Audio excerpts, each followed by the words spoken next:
Hello मेरे प्यारे बच्चों, कैसे हो आप लोग।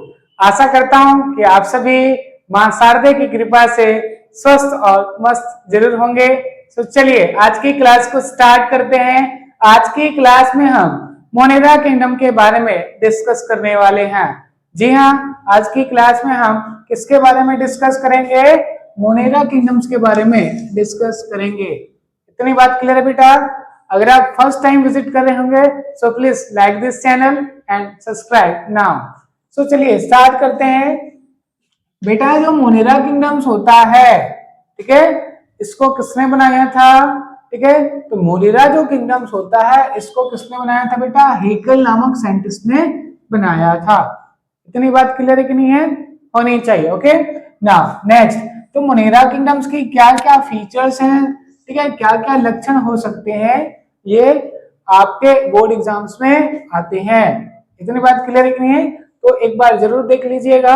ठीक है, मोनेरा किंगडम्स की क्या क्या विशेषताएं होते हैं देखिएगा। मोनेरा किंगडम्स की क्या क्या विशेषताएं हो सकते हैं? ठीक है, इसमें जनरली कौन आता है? बैक्टीरिया आते हैं। कौन आता है? बैक्टीरिया को क्या है क्लासिफाई करके किस कौन सी किंगडम में इंक्लूड किया गया है? मोनेरा किंगडम्स में रखा गया है। पहला करेक्टर्स है कि इसमें जितने भी मेंबर हैं मोनेरा किंगडम में वो सब के सब कैसे होते हैं? एक कोशिकीय होते हैं, यूनिसेलुलर होते हैं।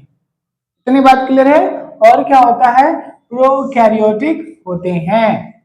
क्लियर है ना? ठीक है, अब दूसरी बात देखेंगे। ठीक है, आपको मैं बता दिया आपको कि यूनिसेलुलर होगा और प्रोकैरियोटिक होगा।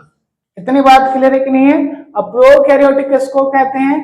तो याद रखेंगे, प्रोकैरियोटिक उसको कहते हैं जिसके पास अगर सेल है और सेल में अगर क्या है जो केंद्रक होता है, नॉर्मल हमारा जो ह्यूमन सेल होता है उसमें केंद्रक होते हैं।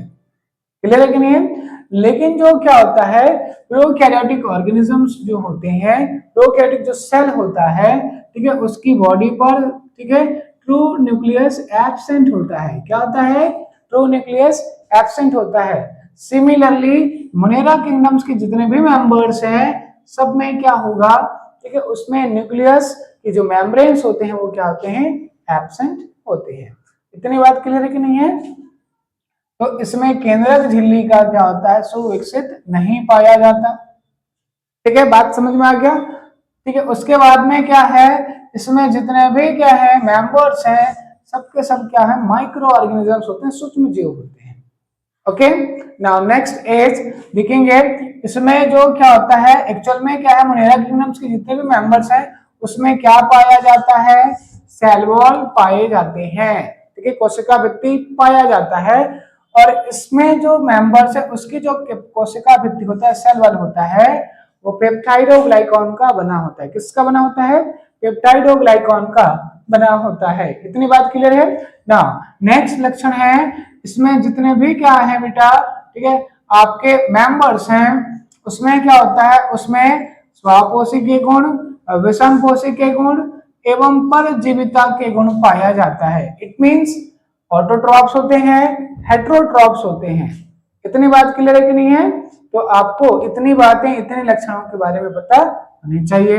नेक्स्ट है, ठीक है, इसकी बॉडी पर गति भी होता है। इसके मोनेरा किंगडम्स के जो क्या है मेंबर्स हैं उसके क्या है, ठीक है, उसमें मोशन के भी क्या है फीचर्स हैं। उसमें क्या होता है? गति के लिए सिलिया और फ्लैजिला पाया जाता है। क्या पाया जाता है? सिलिया एवं फ्लैजिला पाए जाते हैं ना। नेक्स्ट है, प्रजनन की विधि की बात करें तो प्रजनन दो विधियों से होता है, लैंगिक एवं अलैंगिक, सेक्सुअल एंड एसेक्सुअल रिप्रोडक्शन देखा गया है। इतनी बात क्लियर है कि नहीं है? और क्या है, हाँ, इसमें क्या रेस्पिरेशन भी कर सकते हैं, श्वसन की क्रिया भी होता है। और श्वसन की क्रिया दो तरीकों से हो सकता है, वायवी और अवायवी, एरोबिक रेस्पिरेशन एंड इनएरोबिक रेस्पिरेशन, दोनों टाइप की रेस्पिरेशन हो सकते हैं। इतनी बात क्लियर है कि नहीं है? तो आपको, ठीक है, अगर आपके एग्जाम्स में मोनेरा किंगडम्स के क्वेश्चंस आते हैं, उसकी विशेषताएं लिखने के बारे में आते हैं, तो यह वीडियो आपके लिए बहुत ही ज्यादा बेनिफिशियल है। ठीक है, तो आप जरूर करके ये जितने भी क्या है आपके क्या है विशेषताएं हैं इसको आप जरूर लिखिएगा। उदाहरण है बेटा साइनोबैक्टीरिया और जो नॉर्मल जो बैक्टीरिया होते हैं वो इसी के मेंबर हैं। किसके मेंबर हैं? साइनोबैक्टीरिया के। इतनी बात समझ में आ गई बात? तो आज की क्लास में बस इतना ही। Thank you.